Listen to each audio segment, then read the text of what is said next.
당신이 찾던 무서운 이야기 고비의 TV.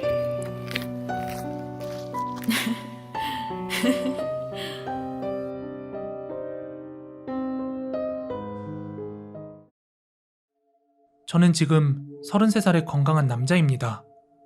지금부터 제가 직접 겪은 이야기를 한번 해볼까 합니다. 당시 저는 장안공업고등학교 2학년에 재학 중이었습니다. 조금은 건들건들했고 싸움엔 꼭 참석하기를 좋아하는 그런 아이였어요. 그러다 보니 선배들로부터 일명 단합대회란 명목으로 한 달에 한 번씩은 꼭 두들겨 맞아야 하는 그런 고통을 감수해야 했죠. 한 번은 못마땅한 선배가 있어 단합대회에 참석하지 않고 충남 서천군 한산에 살고 있는 제 친구네 집으로 단합대회도 피할 겸 놀러를 갔습니다. 때는 초겨울이었습니다. 저도 그리 멀지 않은 곳에 살고 있던 터라 대충 그곳의 지리 정도는 알고 있었습니다. 근데 친구놈이 술 마시기 좋은 곳이 있다면서 자기 친구놈들이 군밤 구우면서 기다리고 있으니 어서 가보자고 하더군요. 술이라면 사죽을 못 쓰는 저였기에 입이 귀에 걸려 친구놈을 따라 나섰습니다. 10여 분 정도 산길을 따라 올라가니까 한 곳에서 연기가 살며시 올라오더군요. 한산 종합고등학교를 다니던 친구들이었는데 안면이 있는 친구들도 있고 해서 별로 서먹서먹하지는 않았습니다. 모여있던 인원이 총 7명으로 기억됩니다. 그 중엔 운동부도 있어서 술을 마시지 못하는 친구들도 있었습니다. 아무튼 한참을 마시다 보니 그곳 지형이 매우 특이해 보였습니다. 마치 움푹 패인 듯한 계곡 같은 인상을 주더군요. 그리고 사시사철 24시간 햇빛이 들지 않는다는 말에 왠지 기분이 찜찜했습니다. 사실 거기에 앉아 있으니까 낮인지 밤인지 제대로 분간을 못할 정도더군요. 그때 시간대가 아마도 오후 5시쯤 되었을 겁니다. 초겨울이라 조금 빨리 어두컴컴해졌죠. 아마 술을 1.5리터 2개쯤 비웠을 때였습니다. 저쪽 어두운 곳에서 다급한 아주머니의 비명소리인지 뭔지 모를 이상한 소리가 들려왔습니다. 저는 잘못 들었겠지 하고 같이 있던 친구들에게 물었습니다. 그랬더니 친구들도 그 소리를 들었다고 하더라고요. 그리곤 5분쯤 지났을까요? 아주머니 한 분이 굉장히 다급하게 총각들 큰일 났어. 좀 도와줄 수 없을까? 이러면서 20-30m 후미진 곳에서 저희를 애타게 부르시더라고요. 그래서 무슨 일이시냐고 물었더니 자기네 논이 지금 수몰 일보 직전이라 논둑이 넘어간다는 겁니다. 글쎄, 총각들 안 도와줄 거야? 하고 재차 묻더군요. 그래서 저희들은 아주머니 걱정 마세요. 저희들이 도와드릴게요. 이렇게 말씀드리고 얼른 자리를 털고 일어서서 아주머니 뒤를 7명 전원이 따라 나섰습니다. 그런데 이해할 수 없는 건 아무리 아주머니 뒤를 쫓아도 거리를 좁힐 수가 없는 거예요. 문득 그런 생각이 스치고 지나가는데 느닷없이 뒤에 있던 친구놈이 야, 귀신이다. 우리 지금 홀린 거야. 이러며 소리를 치는 거예요. 그와 동시에 저는 선두대열에 가고 있었는데 저 여자 발을 보라고 이 새끼들아. 뒤에서 또 한 번 소리치는 거예요. 그리고 저는 진짜 기절할 뻔했습니다. 그 소리와 동시에 아주머니의 발을 보던 중 발이 지면하고 50cm 정도 떨어져 있는 걸 두 눈으로 확인하게 됐죠. 거기까지였으면 가뿐히 도망쳤을 겁니다. 그런데 앞서가던 아주머니가 갑자기 뒤를 돌아보는 거예요. 목까지 내려오던 긴 혀와 너무나도 슬픈 눈. 저는 그 눈빛을 아직도 잊을 수가 없습니다. 도망가는데 글쎄 완전히 몸이 경직이 돼서들 슬로우 모션으로 뛰는 것 같더라고요. 가방이고 뭐고 다 내팽개치고 친구네 집으로 돌아왔을 때는 온몸이 땀으로 범벅이 되어 있었습니다. 친구 아버님께서 이장님이시라 왜들 시끌벅적하게 동네 휘젓고 다니냐 이렇게 꾸중하시길래 자초지종을 말씀드렸습니다. 그 말을 듣고 난 친구 아버님은 이놈들아 거긴 뭐하러 가서 술을 처마시냐 하시고는 달리 아무 말씀을 안 하시더라고요. 그래서 우리 정말 귀신을 봤다 이렇게 말씀을 드렸더니 한참을 생각하시던 그 아버님께서 그제서야 입을 떼시더라고요. 그러니까 3년 전이죠. 제가 중3 때였을 겁니다. 충남 쪽으로 며칠을 장대 같은 비가 퍼부어 홍수가 난 적이 있었습니다. 그로 인해 많은 재산 피해와 인명 피해가 났어요. 아무튼 우리가 아주머니 귀신을 보았던 바로 그 장소는 옛날에는 병든 아이와 역병자들을 산채로 버리는 애장터라는 곳이더군요. 그 애장터를 중심으로 바로 뒤쪽 산에 집 한 가구가 살고 있었는데 일찍이 남편은 죽고 시어머니만을 모시고 살던 며느리가 있었답니다. 그런데 시어머니가 병환으로 오랫동안 누워 계셔서 반일만으론 약값이 턱없이 모자랐다고 하더라고요. 그래서 모시 짜는 일을 하면서 시어머니를 모시고 있었답니다. 한산은 모시로 유명하잖아요. 아시는 분들은 아시겠지만요. 하루는 모시를 팔러 한산 장터에 나갔던 모양이에요. 그런데 그날 장대비가 억수로 쏟아지면서 시어머니 혼자 계시는 집에 산사태가 밀려와 집을 덮친 것이었습니다. 그날 집으로 돌아온 며느리는 차마 입을 다물지 못했겠죠. 그렇게 비는 그치고 슬픔에 잠겨서 하루빨리 시신을 수습해주기만을 기다리고 있었다고 합니다. 그런데 공무원들이 더 바쁜 일이 있다면서 차일피일 미루기만 하더랍니다. 사실 그때 피해 규모가 엄청났었거든요. 불효한 것 같은 마음에 한시도 잠을 못 이루던 며느리는 자기 혼자 힘으로 해결해보겠다며 그 매몰된 현장을 스스로 파내려 갔던 거예요. 그런데 비가 온 뒤라 아직 집안이 다져지지 않아 그만 며느리 또한 매몰이 된 거예요.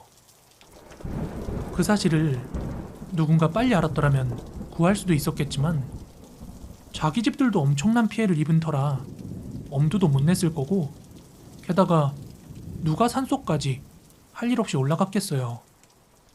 그리고 세상에 2달 뒤에서야 면사무소 직원들이 수해 현황 파악하러 갔다가 매몰된 걸 그때야 알아차리고 시신을 수습했답니다.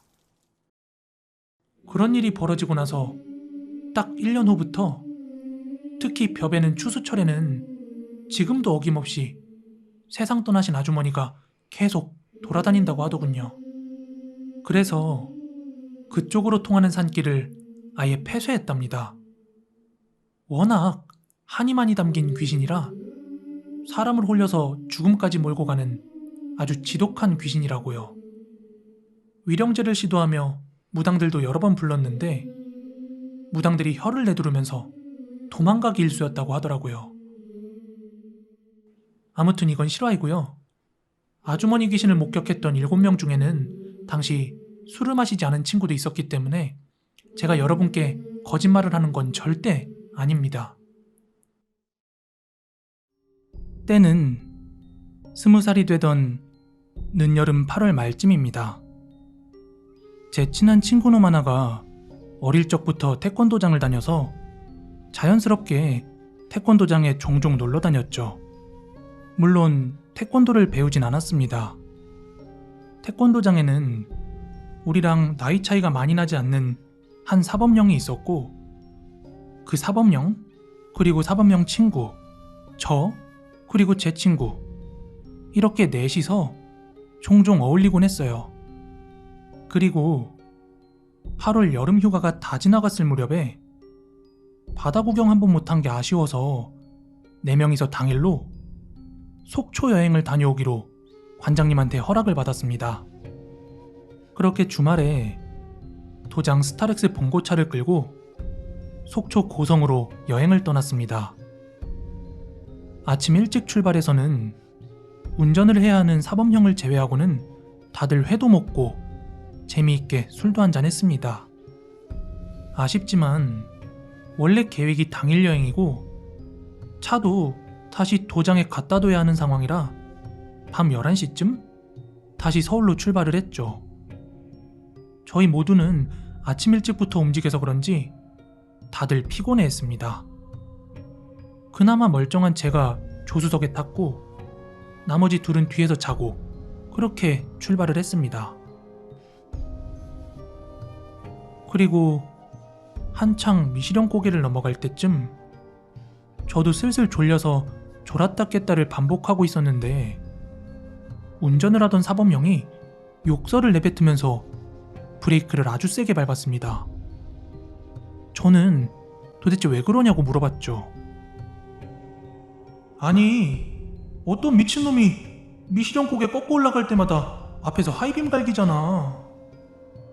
형, 지금 주변에 아무리 봐도 우리밖에 차가 없는데? 야, 이거 봐봐. 지금도 하이빔 날라왔어. 어디서 날리는 거야? 아무것도 안 보이는데? 형, 브레이크 좀 살살 밟아줘. 앞유리에 헤딩하겠네. 뭐? 이게 안 보여? 나만 보이는 거야? 장난치지 말고 화내기 전에 잘 봐봐. 그런데 아무리 여기저기 둘러봐도 보이지 않았습니다. 뒤에서 자고 있던 둘을 깨우고 같이 봤지만 아무도 보지 못했죠. 결국 사범령이 피곤해서 그런 것 같다고 결론을 짓고 근처 아무 데서나 쉬다 가자고 했습니다. 그렇게 미시령 고개 정상에서 어느 정도 내려오는 길에 저희는 작은 음식점을 발견하고 뭐 좀 먹고 쉬다 가자면서 그 음식점에 들어갔습니다.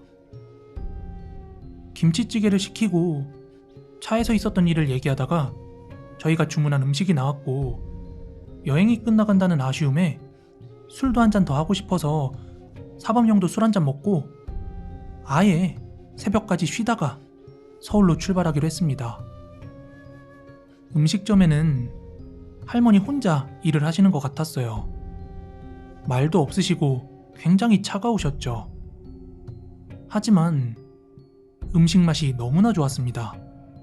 그래서 추가로 김치찌개를 더 포장하고 술도 몇 병 사서 모텔이나 숙박시설이 있으면 방을 잡고 그곳에서 조금 더 먹기로 했습니다. 그렇게 음식을 포장한 저희는 차에 탔고 머지않아서 모텔이 보였습니다. 어서 오세요. 식사는 하고 오셨죠? 그럼요. 시간이 몇 시인데요? 저희 저기 위에 식당에서 먹고 왔어요. 뭐라? 여기 근처에는 식당이 없는데요? 여기서 조금만 올라가면 할머니 혼자 하시는 그 맛있는 식당이 있어요. 에이, 위에 올라가 봐야 식당도 없고 아무것도 없어요.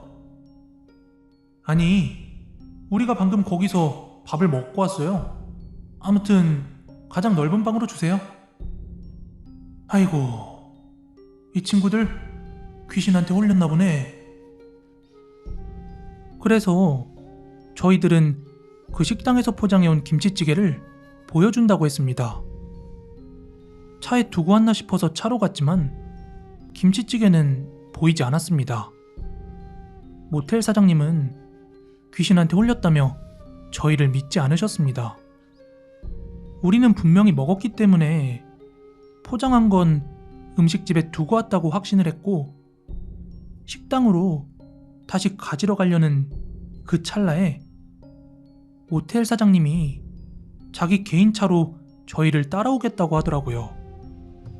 저희는 속으로 그 모텔 사장을 욕하면서 식당으로 출발을 했습니다. 그런데 이게 웬일?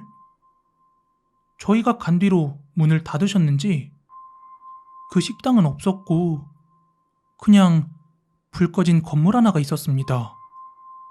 할머니는 주무시는 건가? 건물이 너무 허름해 보여서 이상했지만 일단 차를 세우고 사범형 친구가 김치찌개를 가지러 들어갔는데 갑자기 욕을 하고 나오면서 들어가 보라고 재촉을 했어요. 그래서 우리 모두 음식집으로 들어갔는데 아무 말도 하지 못한 채 머리부터 발끝까지 소름이 돋아서 모두 도망쳐 나올 수밖에 없었습니다. 안에는 공사를 하다만 인테리어에 거미줄도 잔뜩 있었죠. 그리고 우리에게 맛있는 김치찌개를 해주셨던 그 할머니의 사진 하나가 보였습니다. 그렇게 다들 말없이 차에 올라탔는데 뒷좌석 안쪽에 빈 뚝배기 그릇이랑 소주병이 다 뜯어져서 검은 봉다리 속에 들어있는 걸 보고 그걸 냅다 밖에 집어던져버리고 그 음식점을 서둘러 떠났습니다. 도로 외곽에 차를 대놓고 잠시 담배를 피면서 진정을 시킨 우리는 그제서야 생각이 난 게 우리를 따라오던 모텔 사장이 어디에도 보이지 않던 것이었죠. 뭔가 걱정도 되고 언제부터 사라진 건지 생각이 나질 않아서 저희는 다시 모텔 쪽으로 갔는데 분명히 있어야 할 모텔 건물이 없었습니다. 건물 자체가 없었어요. 아무것도 없었고 잠시 주차할 수 있는 공간뿐이었습니다. 저희는 뭔가에 홀렸다며 위험하다 싶어서 급히 미시령을 벗어났습니다. 이건 나중에 들은 얘기인데 알아봤더니 그 미시령 옛길 쪽에서 작은 숙박시설과 음식집을 운영하던 한 가족이 미시령 고개를 내려오다가 올라오는 차량에 상향등비 때문에 시야를 가려서 그만 절벽으로 떨어지고 말았고 일가족이 모두 사망했던 그런 사고가 있었다고 합니다. 파주 사는 사람은 거의 다 안다는 아주 유명한 귀신 나오는 아파트가 있어요. 과거에 한 공무원이 와이프를 토막살해한 그 유명한 아파트인데요. 그 아파트에 관련된 썰을 한번 풀어볼까 합니다. 제가 살았던 건 아니고 제 와이프가 거기에 한때 살았는데 현재 친정집이기도 합니다. 기본적으로 신축 아파트임에도 정말 귀뚜라미나 곱등이 등 그런 벌레들이 많았고 매년 화재도 나고 안 좋은 일이 굉장히 많이 났다고 합니다. 그리고 타지인인 제가 봐도 이상한 게 아파트 한가운데 약수터가 있어요. 그럼 수맥이 흐른단 말이잖아요.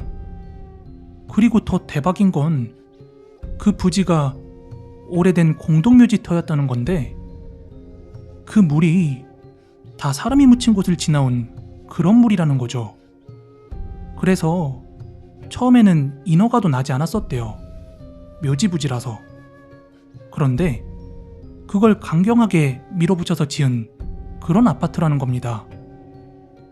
그래서 파주에 오래 살았던 사람들은 그 아파트가 새 아파트고 가격도 매우 싼데도 불구하고 절대 그 아파트에서 살지 않고 외지인들만 거기 들어가서 사는 거라네요. 특히 공무원 같은 경우요.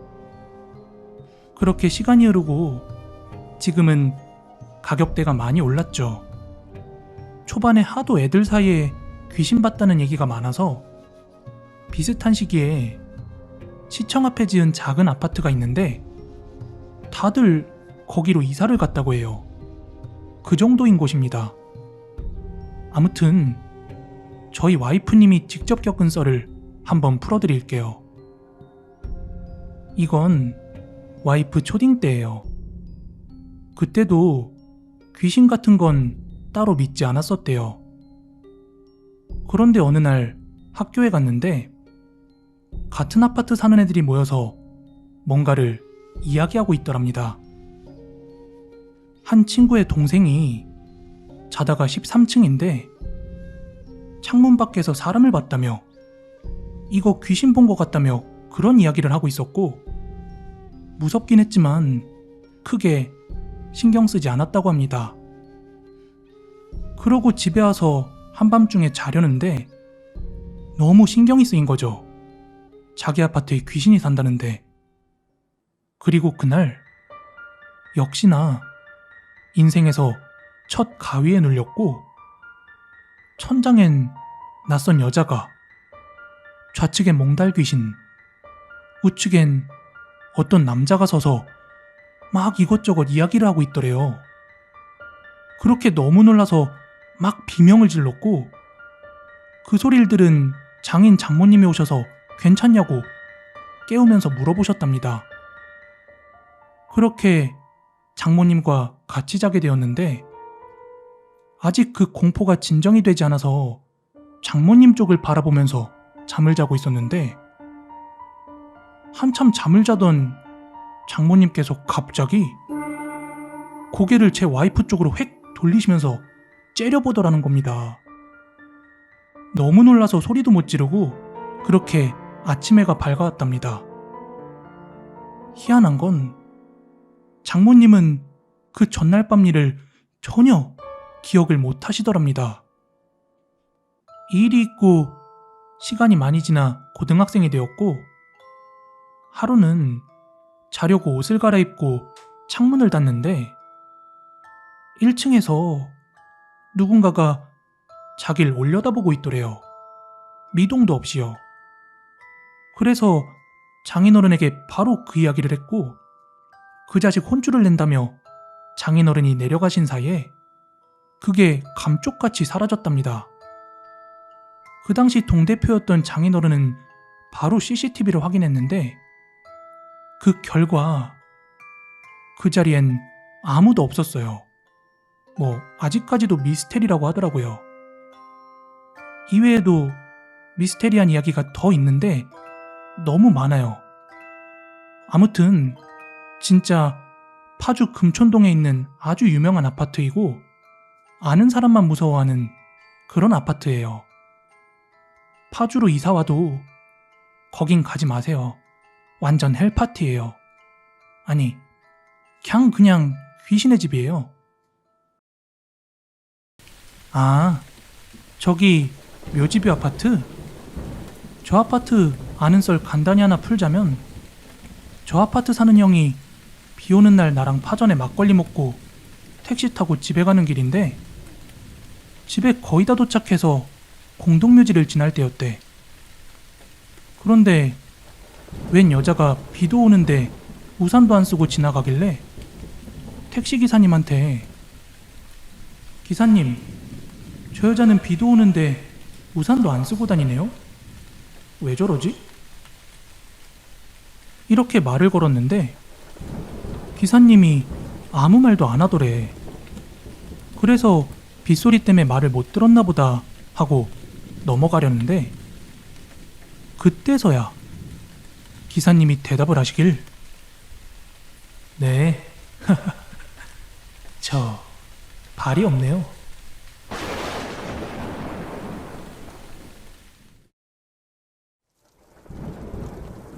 이 이야기는 제가 직접 들은 이야기고, 실제로 너무 큰 충격에 이 목격자 아저씨가 꽤나 오랜 시간 동안 정신과 치료를 받았다고 들었어요.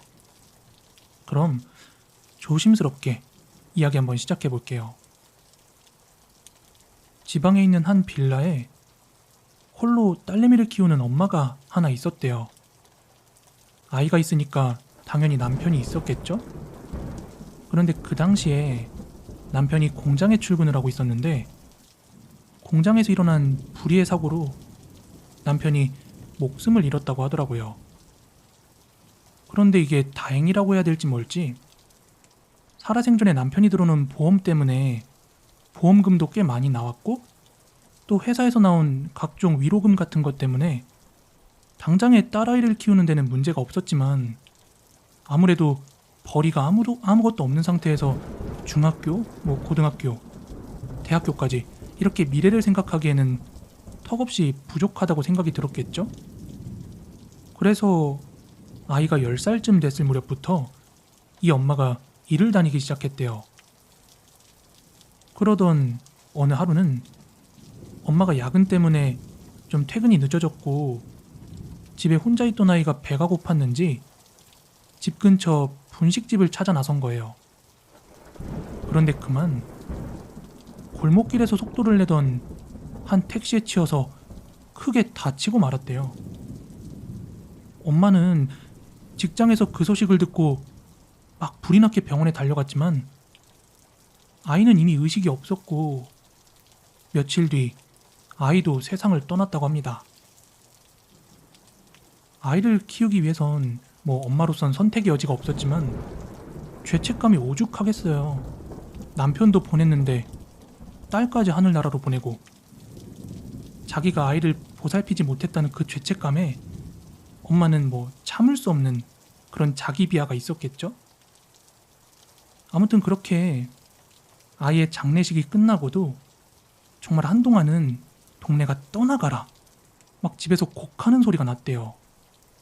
심지어 한 일주일쯤 뒤에는 막 처음에는 안타까워하던 동네 주민들도 제발 조용히 좀 하라고 막 그렇게 집 앞에서 소리를 질 정도였대요. 그만큼 막 곡소리도 크고 막 제정신이 아니었던 거죠. 그런데 그렇게 주민들이 조용히 하라고 막 소리를 친 뒤로 엄청 조용하더래요.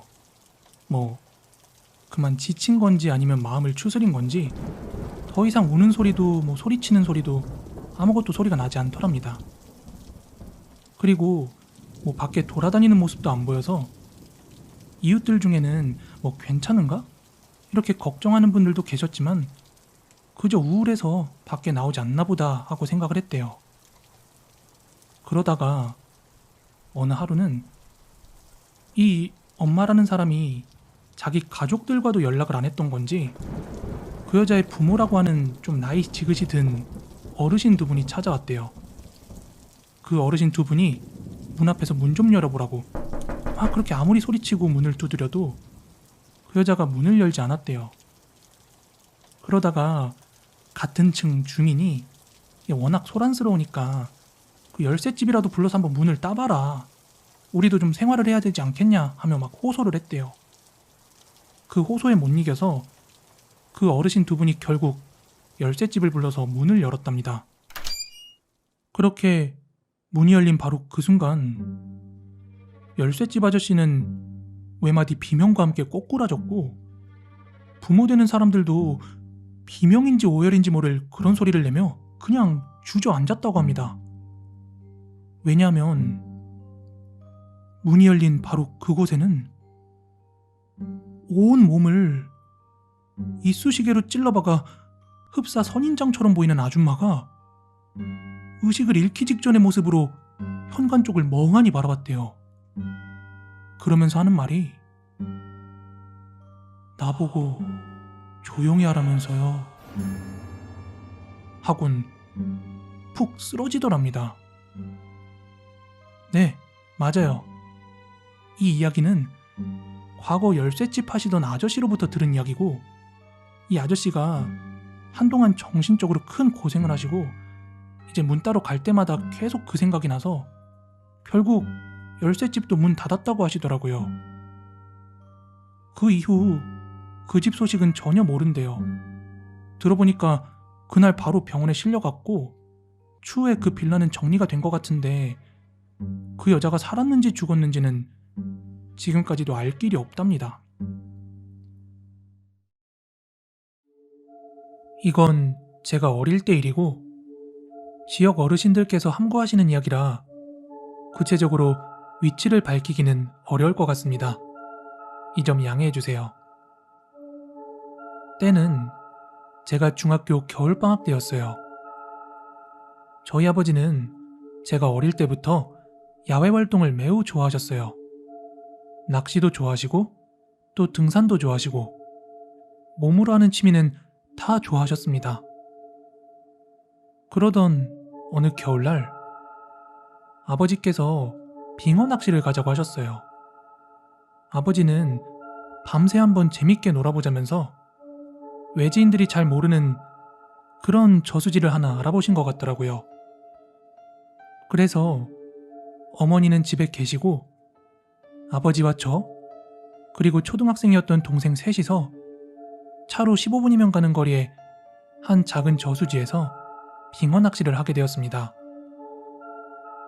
그날은 날씨가 엄청 추웠는데 아버지께서 얼음 위로 두꺼운 바닥 매트와 텐트까지 치셔가지고 생각보다 따뜻하게 빙어 낚시를 할 수 있었어요.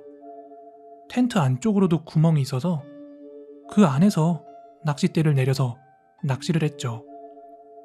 저는 아버지를 따라 열심히 빙어를 낚는데 구멍에 넣으면 나오고 넣으면 또 나오고 그렇게 계속 잡히더라고요.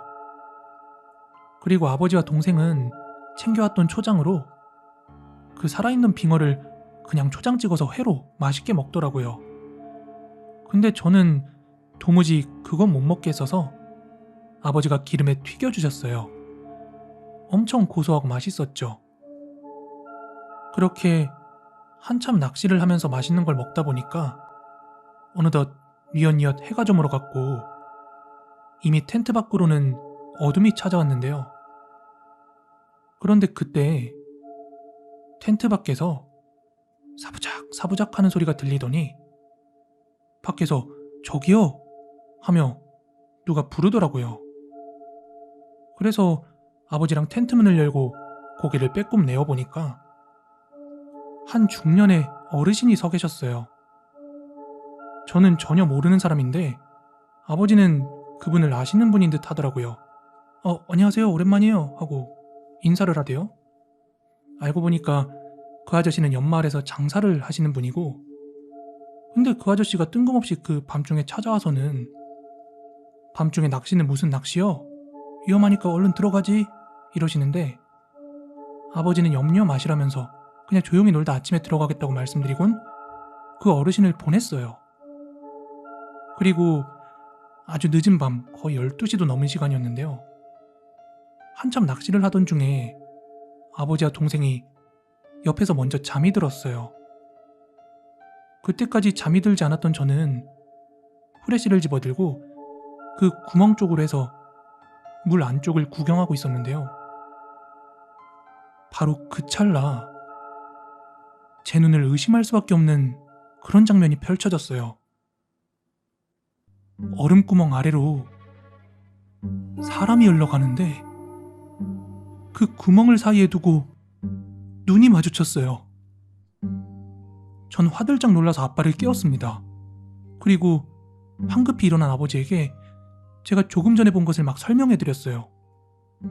근데 아버지가 물밑을 내려볼 땐 아무것도 없었습니다.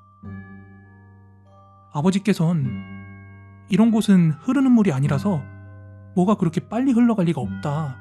너가 잘못 본 거겠지. 뭐 이렇게 말씀을 하셨어요. 저는 아니라고 우기고 또 우겼습니다. 그럼에도 불구하고 아버지는 아유 그럴 일 없다고 하시면서 그냥 다시 잠에 드셨어요. 저는 절대로 제가 잘못 봤다고는 생각하지 않았기 때문에 겁에 질려서 뜬 눈으로 밤을 지새웠습니다. 괜히 밖에서 발자국 소리가 나는 것 같기도 하고 되게 무섭더라고요.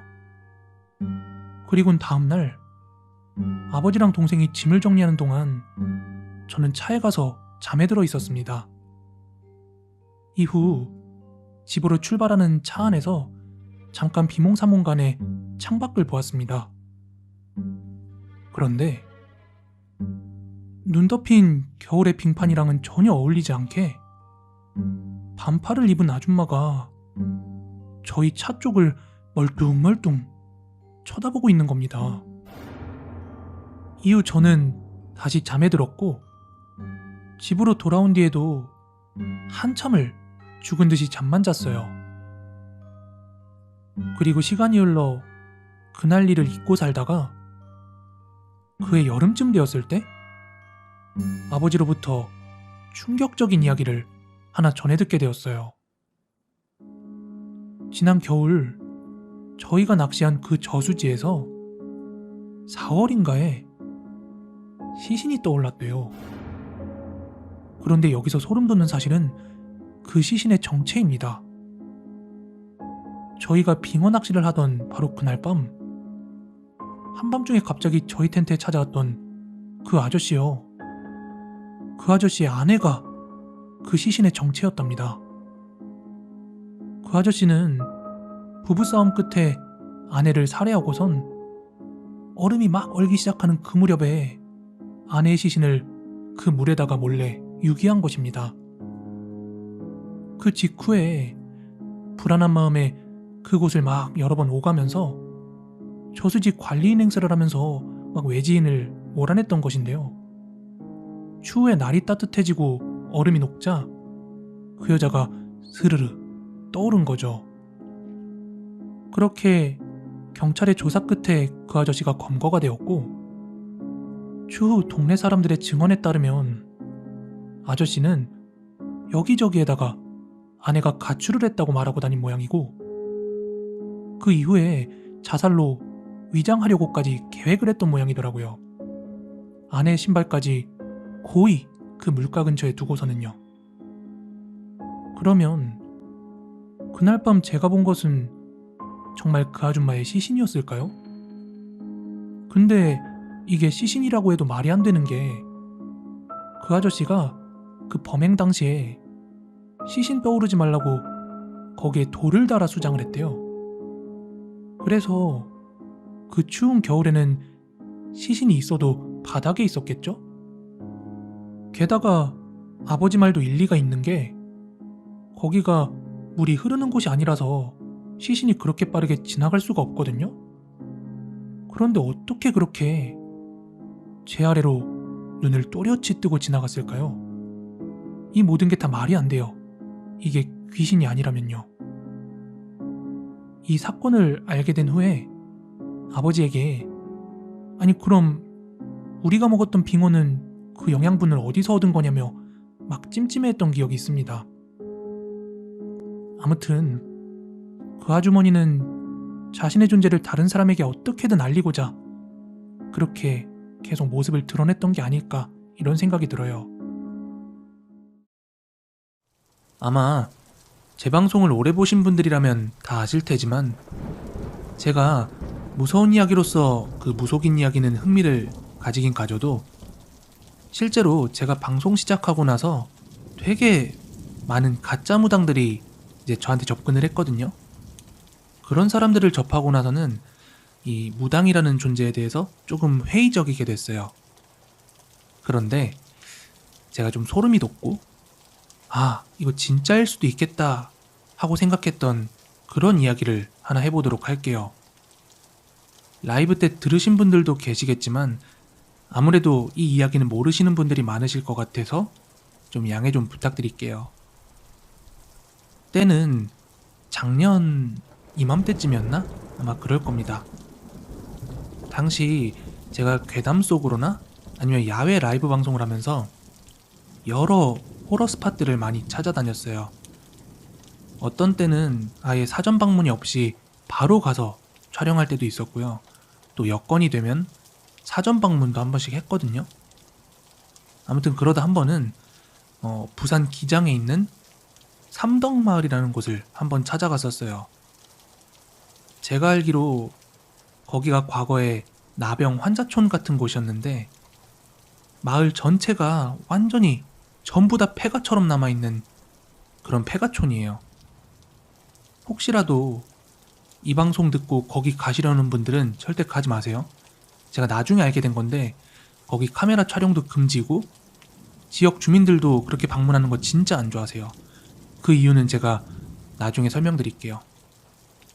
아무튼 저는 지인이 이런 곳도 있으니까 한번 가봐 하고 정보를 던진 것 뿐이고, 그곳에 대한 구체적인 정보가 아무것도 없었기 때문에 그냥 혼자서 답사를 한번 가봤습니다. 그렇게 제가 거기에 도착했을 땐 해지기 직전이었어요. 그래서 굉장히 좀 어둑어둑한 상태였거든요. 마을 들어가는 입구에 있는 불 들어온 건물 하나 빼고는 듣던 것처럼 전부 진짜 그 마을 전체가 폐가더라고요. 그러다 보니까 뭐 가로등 같은 게 잘 갖춰져 있지도 않고요. 그렇게 조금 더 안쪽으로 걸어 들어가니까 웬 건물 앞에 아주 대문짝만하게 카메라 촬영 금지라고 안내판이 붙어 있더라고요. 그래서 저는 그런 거 보면은 선뜻 막 반항 심리에 카메라 들고 이런 거 잘 못하거든요. 그래서 카메라 킬 생각은 전혀 못하고 혼자 후레쉬만 들고 여기저기 막 돌아다녀 봤어요. 멀리까지 운전해서 온 게 아깝잖아요. 하여간 온 동네가 폐가인 그곳은 분명히 누군가들 살았던 곳이겠죠? 하지만 해가 지고 나니까 엄청 어둡고 스산하더라고요. 바로 옆이 차가 다니는 고속도로인데도 말이죠.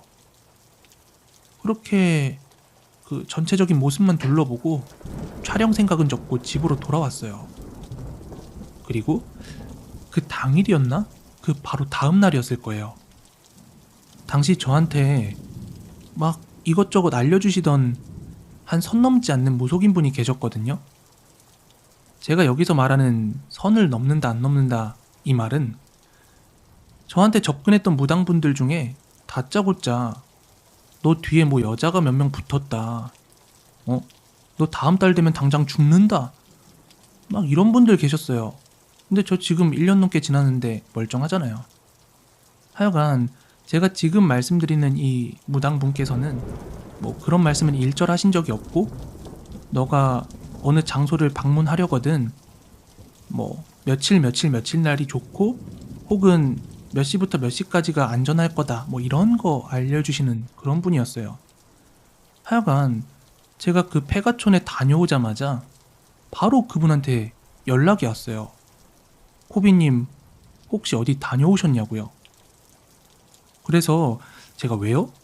하고 물어보니까 제가 어딘가 좋지 않은 장소를 갔다 온 게 자기 머릿속에 막 보인다 이렇게 말씀을 하시는 거예요.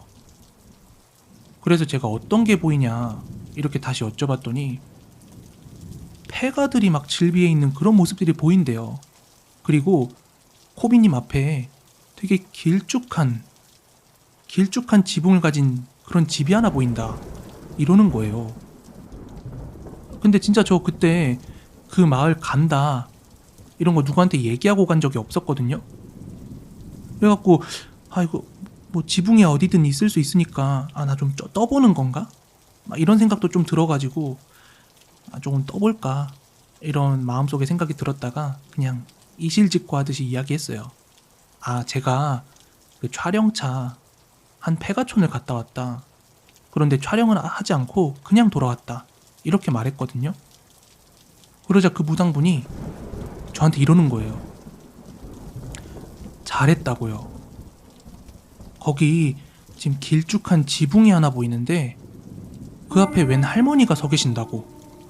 그런데 엄청 화나 보이는 표정이었다면서 외지인들 굉장히 꺼려하는 것 같다고 저한테 이런 말씀을 하시는 거예요. 그렇게 이런저런 이야기를 마치고 저는 조금 확인해 보고 싶더라고요. 저 같은 공포 유튜버들에겐 오늘 해드린 이야기 중에 지금까지 이야기만 해도 되게 큰 이야기거리잖아요. 그래서 좀 확실히 하고 싶어서 그분한테 혹시 머릿속에 보였다는 장면이 이곳이 맞느냐 하고 여쭤보려고 왠지 로드뷰로 그곳을 스크린샷 찍어가지고 보여드리고 싶더라고요.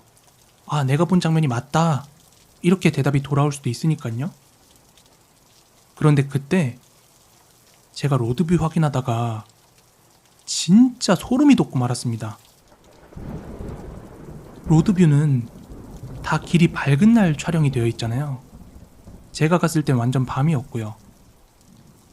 제가 그 지붕이 길쭉하다고 한 곳이 어딘지 좀 생각이 나서 그곳을 로드뷰로 찾아봤는데 밤에는 어두워서 전혀 눈에 들어오지 않았는데요.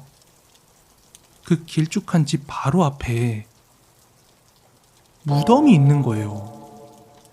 와, 근데 아까 전에 웬 할머니가 화난 표정으로 서 있다고 했었잖아요? 근데 그게 좀 더 납득이 갔던 게 뭐냐면요. 제가 이 동네 촬영 금지라 그랬잖아요. 여기가 폐가촌이긴 해도 봄이 되면 꽃이 피니까 사진동호회에서 촬영을 되게 많이 왔었대요. 그런데 그 사진동호회 사람들이 그 폐가에 전부 들어가 보고 물건 깨고 부시고 막 이렇게 민폐를 끼치니까 남아있던 근처 주민들이 엄청 싫어했었대요. 그래서 거기가 카메라 촬영 금지가 된 거고요. 하여간 이날 이 사건 이후로 저는 제가 모르는 진짜 그런 무속의 세계가 있는 건가 하는 그런 느낌을 좀 받았습니다.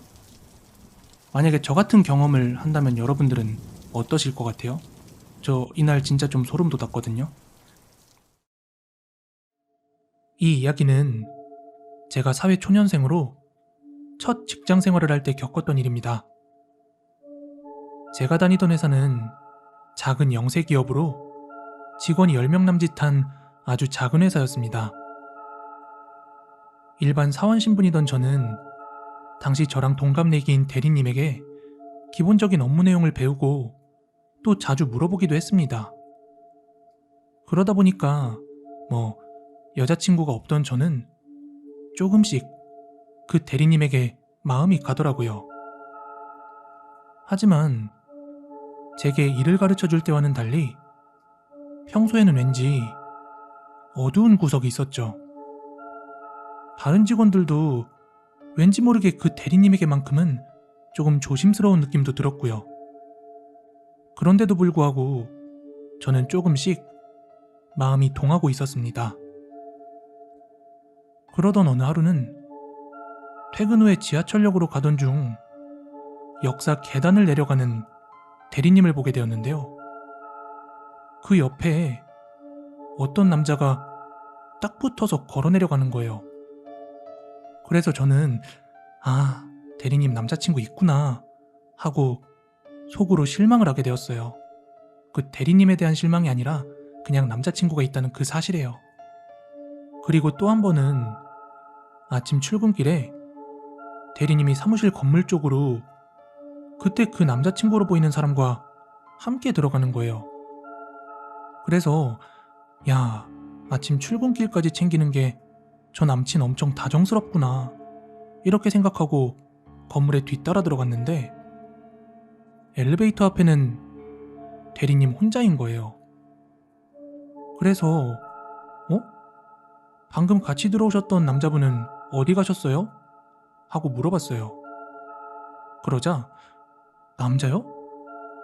저 혼자 왔는데? 이러는 거예요. 진짜 제가 잘못 본 건지 아니면 부끄러우니까 발뺌하는 건지 저는 일단 그런가 보다 하고 넘어갔습니다. 그러다가 시간이 조금 흘러 어느 하루였습니다. 회사에서 다 같이 회식을 하고서 직원들이 다들 많이 취해 있을 때였습니다. 저는 술기운을 빌려 주변이 어수선해진 틈을 타서 저번에 그때 그 남자가 그냥 친구인지 그저 썸남인지 확인하고 싶어서 대리님에게 슬쩍 물었어요. 혹시 남자친구 있으시냐고요. 그랬더니 눈시울이 붉어지면서 지금은 없어요 이러는 거예요. 저는 뭔가 헤어진 지 얼마 안 됐는데 제가 눈물 버튼 건드린 건가 싶어서 죄송하다고 하고 그냥 궁금했을 뿐이었다며 수습을 했죠. 그리고 집에 갈 때가 되어서 다들 집으로 해산하는 와중에 저는 평소에 고마운 마음의 빌미로 취해 있던 대리님을 집 앞까지 데려다 주기로 했습니다. 그런데 집에 가는 길에 대리님께서는 저에게 전혀 예상치 못한 이야기를 꺼내더라고요. 대리님은 본인도 바보가 아니라서 제가 자기에게 마음 있는 거 다 느꼈다. 나도 그쪽한테 좋은 감정은 가지고 있는데 내가 지금 누굴 만날 수 있는 상황은 아닌 것 같다 하고 딱 잘라 말하는 거예요. 그러면서 덧붙여 하는 말이 사실 자기 전 남자친구가 반년 전쯤 그 대리님의 이별 통보에 스스로 극단적인 선택을 했다는 그런 충격적인 이야기를 꺼내더라고요. 전 그때서야 이해가 되더라고요. 왜 대리님이 늘 어두운 표정이었고 사무실 사람들도 대리님을 조심스러워했는지요. 전 예상치 못한 이야기에 괜히 미안해져서 괜찮다 저 충분히 이해해요. 그냥 대리님이 좋은 사람이라고 생각해왔던 것 뿐이다. 그러니까 부담 가지지 마세요. 이렇게 말씀을 드렸어요. 그러다가 되게 자연스러운 분위기로 대리님의 자취방 인근 편의점에서 맥주를 한 잔 더 하게 되었는데요. 그때 이야기 주제는 무거운 분위기에서 다소 풀려서 좀 가벼운 얘기들을 나누고 있었는데요. 저는 단순히 궁금한 마음에 한번 물어봤어요. 저번에 보니까 퇴근할 때랑 출근할 때 같은 남자분이랑 걷는 걸 봤는데 그분은 그냥 혹시 친구분이세요? 하고 물어봤어요.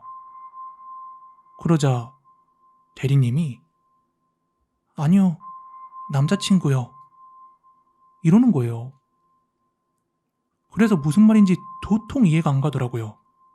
조금 전까지만 해도 지금 남자를 만날 상황이 아닌 것처럼 이렇게 이야기를 했잖아요. 그래서 네? 하고 진짜 이해가 안 간다는 듯 묻자 정말 진짜 믿기 힘든 이야기를 하는 거예요. 그 사람이 자기의 죽은 전 남자친구라는 겁니다. 죽은 전 남자친구가 지금도 자기 주변을 배회하고 있다는 거예요. 자기도 처음엔 몰랐는데 저뿐만 아니라 여러 많은 지인들이 저번에 같이 가던 사람 누구야? 뭐 카페에 같이 앉아있던 사람은 누구야? 이런 식으로 계속 물어오더랍니다. 분명히 자기는 혼자 있었는데요. 그래서 그 사람들한테 인상착의를 물어보니까 아니나 다를까 죽은 전 남자친구의 인상착의였답니다. 그러면서 저한테 혹시 그때 봤던 사람 짧은 머리에 안경 쓴 체구 다부진 남자 아니었냐? 하고 묻는데 그날은 추운 날씨도 아니었는데 닭살이 돋더라고요. 왜냐하면 제가 본 그 사람이 맞는 거예요. 그렇게 충격과 소름의 연속으로 시간은 이미 새벽 2시가 넘어가고 있었고 그쯤 되니까 슬슬 대리님도 쉬도록 보내드려야 할 것 같아서 편의점에서 대리님과 인사를 하고 이렇게 헤어졌어요. 그런데 이렇게 조금 걷다 말고 제가 뒤를 돌아봤거든요. 헌데 뒤돌아가는 대리님에게 어떤 남자가 매달린 채로 뒤통수 옆으로 저를 보며 씩 웃는 겁니다. 저는 한참 동안이나 그 자리에 멈춰 있었어요. 대리님에게 달려갈 수도 그렇다고 뭐 도망갈 수도 없었으니까요. 그렇게 한참을 굳은 채 서 있다가 택시를 잡아 타고 집에 들어왔습니다. 그리고 다음날 회식의 피로감을 안고 아침 일찍 출근을 했는데 대리님도 피곤했는지 아직 출근 전이더라고요. 그런데 9시가 되도록 그리고 10시, 11시가 넘어가는데 출근도 하지 않고 전화도 받지 않더라고요.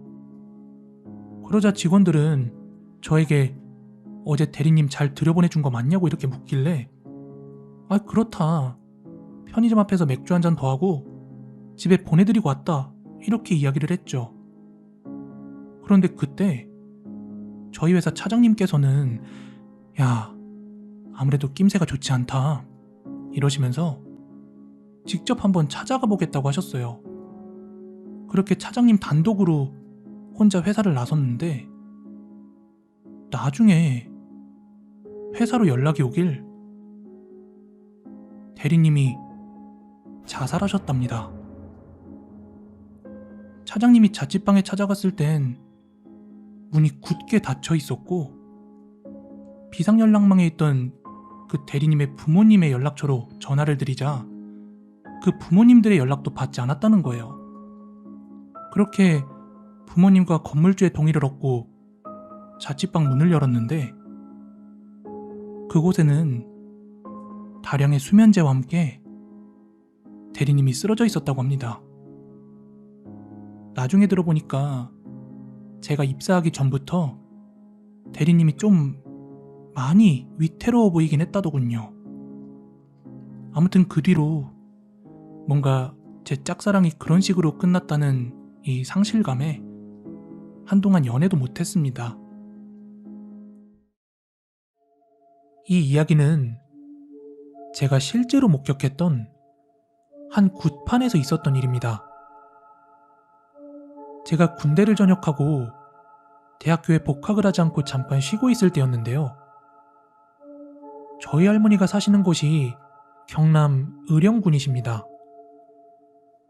하루는 저희 가족끼리 모두 의령에 있는 외할머니 댁으로 놀러 간 적이 있었습니다.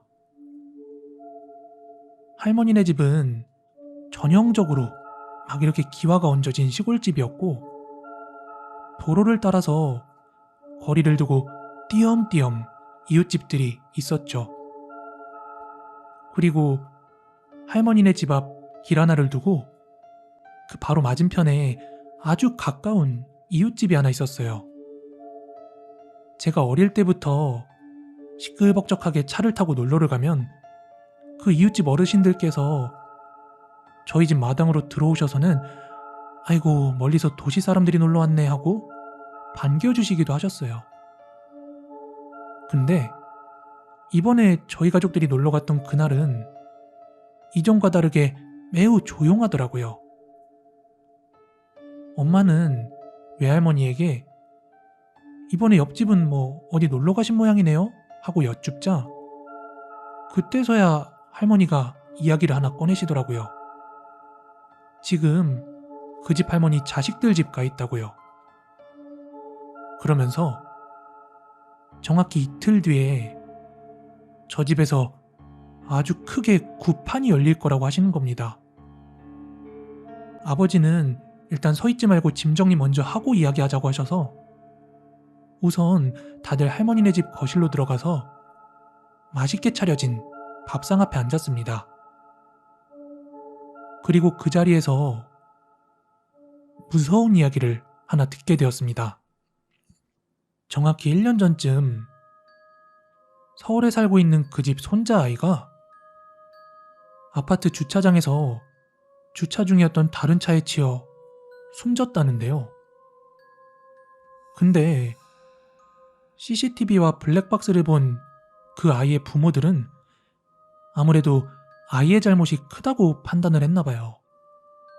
게다가 사고를 냈던 그 차량은 한창 앞날이 밝은 신혼부부이기도 해서 부모들은 악한 마음 먹어서 뭐하나 아이를 위해서라도 용서를 하자 하는 마음에 큰맘 먹고 그들을 용서했다고 해요. 뭐 무작정 보상을 요구하기도 어려운 상황이기도 했고요. 그런데 아이의 장례식이 끝난 바로 그 직후 매일 밤마다 그 부모들이 가위에 눌리고 악몽을 꿨대요. 아이가 꿈에 나와서 왜 그 사람들을 용서했냐면서 막 화를 내고 다그쳤대요. 처음에는 그 부모들이 죄책감 때문에 그런 꿈을 꾸는 줄 알았는데 두 부부 모두의 악몽 그리고 가위 눌림이 하루가 멀다 하고 점점 심해졌다고 합니다. 그래서 한 번은 그 죽은 아이를 위로하고자 무당을 불러서 위령제를 치러주었다고 해요. 그리고 그 위령제를 치렀던 그 무당이 이제 집을 나서는 길에 오늘부로 집안에 있는 아이의 떨어진 머리카락이나 손톱 같은 그런 아이의 흔적을 깨끗이 청소를 하라고 했다네요. 그래서 부모는 그 무당의 말을 따랐고 이후 다행히도 그 가위 눌림이나 악몽 같은 일은 다시 겪지 않았다고 합니다. 그런데 문제는 그 다음부터예요. 그 부모란 사람들은 악몽이나 가위 눌림에 더 이상 시달리지 않았지만 시골에 있는 어머니 쪽으로 그 아이가 나타나기 시작한 거예요. 근데 죽고 나서는 살아생전의 성격을 잊어버리고 악하게 변하는 경우가 더러 있다잖아요? 그 아이의 영혼은 뭔가 억울함이 컸던 건지 더욱더 할머니를 못살게 굴기 시작한 겁니다. 할머니네 집에서 자꾸 세간살이가 막 저절로 날아다닌다든지 밤마다 쿵쿵쿵 뛰는 소리가 나고요. 그러다 보니까 나이 드신 그 할머니가 점점 퀭해져 갔대요. 심지어 저희 외할머니께서도 한밤중에 그 건너집에서 막 꽥꽥 소리를 지르면서 자기를 왜 죽였냐고 막 그렇게 소리 지르는 아이의 목소리를 듣기도 했대요. 그 동네는 어린아이들이 살지 않음에도 불구하고 하여간 막상 나가보면 또 아무도 없었고요. 그리고 할머니네 집과 그 건너집 마당 쪽으로 이리저리 누가 던지는 건지 몰라도 막 돌도 날아다니고 뭉툭한 무언가가 툭툭 떨어지는 소리가 밤마다 들리곤 했대요. 아무튼 그러다가 그 이웃집 할머니께서 서울에 있는 자식들과 막 이러이러한 일이 있다 하고 통화를 하게 된 것이죠. 그래서 그 부모들은 위령제를 치러주었던 그 무당에게 도움을 구한 거예요. 우리는 괜찮아졌는데 시골 부모님 댁에서 기이한 일들이 막 발생했다고요. 그렇게 그 서울에 있는 무당이 이틀 뒤에 여기에 도착해서 굿을 치를 예정이다 하는 것까지가 제가 그날 들은 이야기의 전부였는데요. 아무래도 가장 가까운 이웃이 그 집 하나다 보니까 할머니는 그 집 사정을 하나하나 다 알고 계셨습니다. 그렇게 외할머니 댁에서 이틀 밤을 보냈습니다. 그리고 이튿날 새벽, 굿을 준비하는 것인지 꽤 여러 사람들이 그 앞집에 모여서 분주하게 이것저것 준비를 하더라고요. 저도 굿이라는 걸 한 번도 구경해 본 적이 없었기 때문에 언제 시작하나 싶어서 오전부터 기웃기웃거리며 막 구경을 했습니다. 그리고 시간은 정확히 기억이 안 나는데 해가 중천에 떠 있는 아주 늦은 오후에서야 본격적으로 굿판을 시작한 것 같더라고요. 꽹과리랑 북 두드리는 소리가 막 이렇게 나기 시작해서 가족끼리 그 집 앞에 가보니까 TV에서나 보던 그런 굿판이 펼쳐지고 있었어요. 막 북치고 꽹과리 치고 무당은 펄쩍펄쩍 뛰고 있고요. 그리고 그 집 할머니와 아이의 부모란 사람들까지 와서 막 눈시울이 붉어져서 막 울더라고요. 근데 그 굿판이란 게 생각보다 시간이 많이 길더라고요. 그래서 저는 구경하다 말고 집으로 들어와 쉬고 있었는데요. 얼마나 지났을까요? 꽹과리 치는 소리가 점점 잦아들길래 이제 끝났나 싶어서 한번 그 집으로 나가봤어요. 근데 구슬하던 그 무당이 되게 날카로운 눈빛으로 마당 이곳저곳을 기웃거리다가 이내 여기 사다리 좀 가져와라 어서 이렇게 소리를 치는 거예요. 근데 그 집에는 사다리가 없어서 얼떨결에 저희 할머니 댁에 있던 사다리를 그 집에 가져다 줬거든요. 그러자 지붕 아래쪽으로 사다리를 한번 펼쳐보라고 하시더니 이윽고 그 무당이 직접 사다리를 타고서 지붕 위쪽으로 올라가는 거예요. 그러더니 지붕에 있던 기왓장을 막 이리저리 뒤집는 겁니다. 그리곤 한참을 뭔가를 뒤지다가 아유 딱한 것, 내 이럴 줄 알았다 이러더니 사다리를 내려와서는 손바닥을 펼쳐서 그 부모들과 할머니한테 보여주는데 자, 봐, 이거 그애 거지? 하는데 부모가 오열을 하면서 막 쓰러지더라고요. 그 손바닥에 있던 건 바로 이빨이었습니다. 그 죽은 아이가 살아생전에 할머니 댁에서 그 흔들리던 이빨을 뽑아 지붕 위로 던졌던 거예요. 근데 그게 아직까지 그 기왓장에 끼어가지고 남아있던 거였는데요. 저는 그걸 현장에서 다 지켜보고 있었잖아요. 어떻게 알고 그걸 찾았는지 진짜 넋놓고 한참 소름이 돋아 있었습니다. 태어나서 제가 처음으로 목격한 구판에서 그런 신기한 장면을 목격하니까 진짜 우리가 모르는 뭔가가 있는구나 하는 그런 생각이 들더라고요. 그날 이후 그 이웃집 할머니께서는 매일매일 아이를 위로하는 마음으로 아침마다 절도 하고 또 기도도 올리고 했답니다. 그리고 제가 가장 최근에 외할머니 댁에 갔을 땐 또다시 그 집이 비워져 있는 거예요. 근데 할머니에게 이야기를 들어보니까 그 집 할머니께서 가지고 계신 지병으로 얼마 전에 돌아가셨다고 하더라고요. 이건 저와 제 친구가 실제로 목격한 이야기입니다. 혹시 춤추는 귀신이 진짜 위험한 귀신이라는 말 들어보셨나요? 어디인지는 구체적으로 말씀드리기 어려운 점 양해 부탁드립니다. 4년 전 제가 모 대학병원에 입원했을 때 겪은 일입니다. 늦은 퇴근 시간에 피곤했던 저는 택시를 잡기 위해 대로변 인도위에 서 있었어요. 멀찍이서 오고 있던 택시가 저를 보고 인도 쪽으로 방향을 돌리길래 제가 도로가로 한 발짝 내려갔는데 그 택시가 속도를 줄이지 못하고 저를 치고 말았습니다. 그래서 제 왼쪽 발목이 골절이 일어나고 또 무릎 인대가 크게 다쳐서 대학병원에서 수술을 하고 또 입원 생활을 해야만 했죠. 아무튼 천만다행히도 수술은 잘 마쳤고 저는 4인실 병실에서 생활 중이었는데요. 그날은 금요일로 기억을 합니다. 저는 병실이 칙칙하기도 하고 또 하루 종일 핸드폰만 들여다보는 게 되게 답답해서 친구에게 병문안 좀 와라 하고 쫄라댔어요.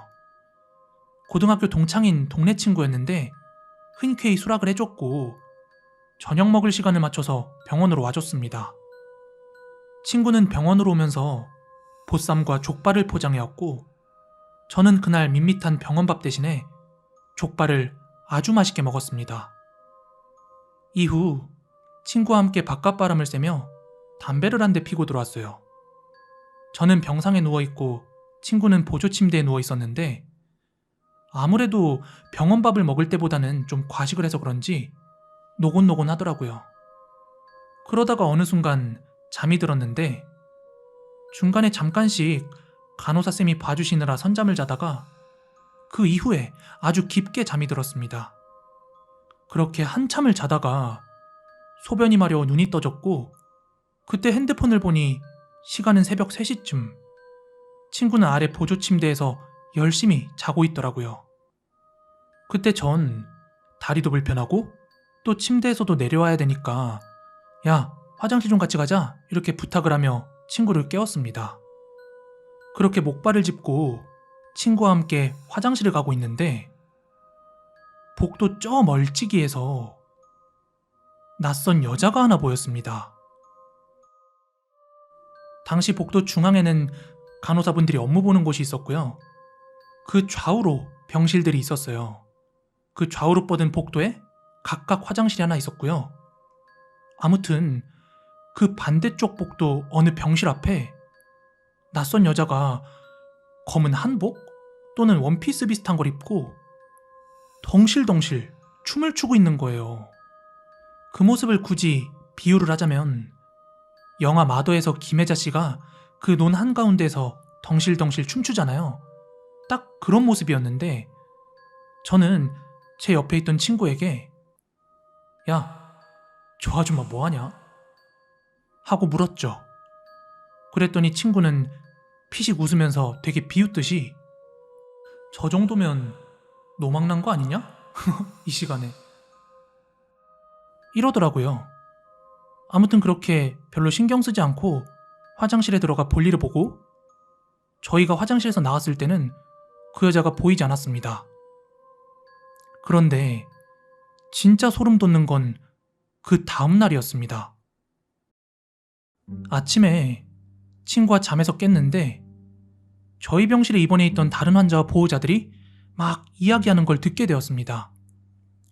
이제 막 눈을 뜬 잠결에 그 이야기하는 게 들리는데 듣자 하니 저희 층에서 사람이 죽었다고 하더라고요.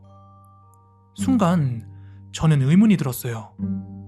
제가 있는 층은 응급병동이나 중환자들이 있는 층이 아닌 걸로 알고 있는데 뭐 사람이 죽을 일이 있나?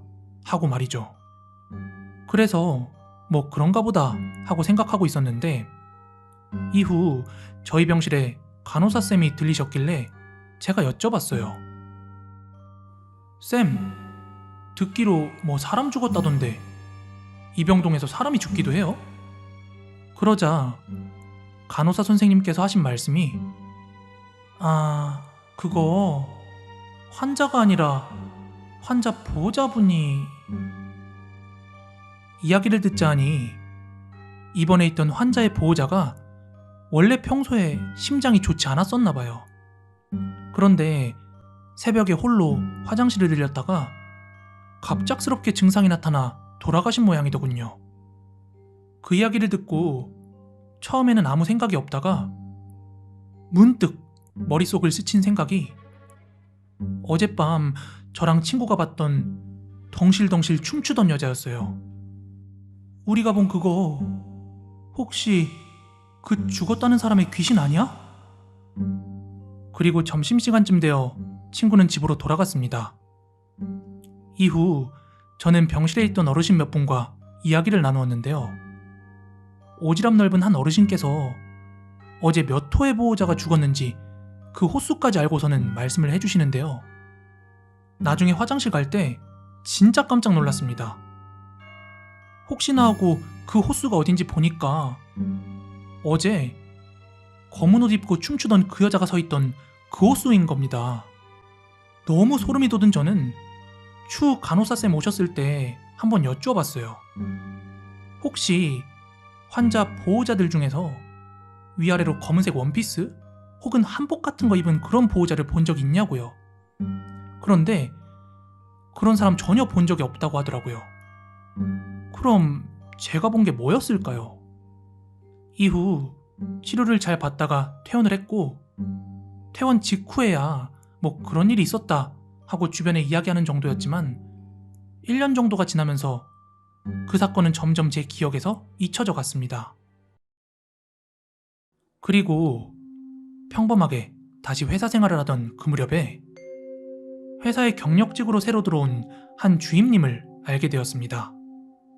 근데 나중에 친해지고 나서 직원들끼리의 술자리에서 되게 거리낌 없이 할머니와 일부 친척들 중에 무당이 몇 있다면서 집안 이야기를 하더라고요. 그러자 그 이야기의 주제가 관상, 사주 등으로 흘러가다가 결국 무서운 이야기에 도달하게 되었어요. 그러던 중 저도 제가 병원에서 봤던 게 귀신일까 아닐까 하며 이야기를 꺼내게 되었습니다. 그러자 그분이 딱 잘라 이야기하더라고요. 그거 귀신 맞아요. 이러는 겁니다. 그래서 진짜냐? 왜 그런 거냐? 하고 물었어요. 그러자 그분께서 하시는 말이 그거 데려갈 사람이 생겨서 신나서 덩실덩실 춤춘 걸 거야. 만약 거기가 중환자실이었으면 줄초상 났을걸? 할아버지, 같이 가실래요?